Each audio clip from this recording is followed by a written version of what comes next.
During today's meeting, the Prime Minister and I have mainly discussed European security, of course. We share a strong commitment to Ukraine's defense, freedom, and Ukraine's European integration. Sweden recognizes and deeply appreciates Poland as one of the very leading countries supporting Ukraine's defense, and the fact that Poland also has taken a huge responsibility for Ukrainian women and children fleeing the war. It has been extremely valuable to listen to your perspectives on how to best continue our common support. The Prime Minister and I both have the privilege to meet with President Zelensky in Brussels just a few days ago. Once again, it became obvious that Ukraine belongs in the EU. We appreciate the forward-leaning conclusions from the Council on Ukraine as a candidate country. The two of us also share the conviction that the EU needs a strong transatlantic link and close cooperation between the EU and NATO. The NATO accession of Finland and Sweden was of course also on the agenda today.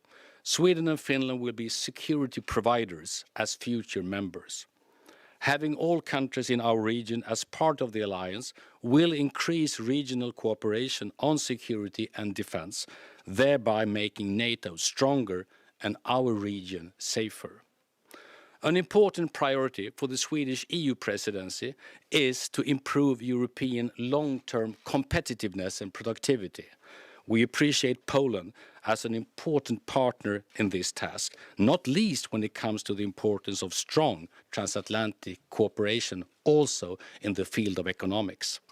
Finally, we recognize that trade between Sweden and Poland is steadily growing, with some 500 plus Swedish companies now operating in Poland, creating over 100,000 jobs, investing in production as well as in research and development.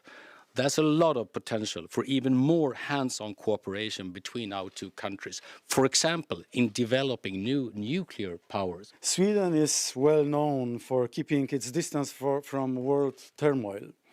And that is why today's attitude of Sweden is proof that the war in Ukraine is not the temporary problem, but a harbinger of a new era of danger.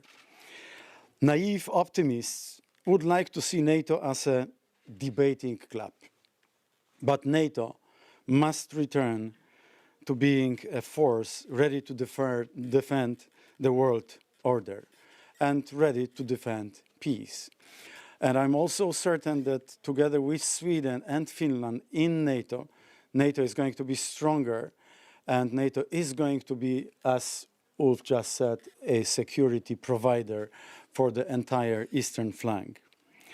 There is no better way to strengthen than to acquire new, strong allies. And we spoke about this at length today. Sweden is a country without which the new security architecture will quickly encounter new problems.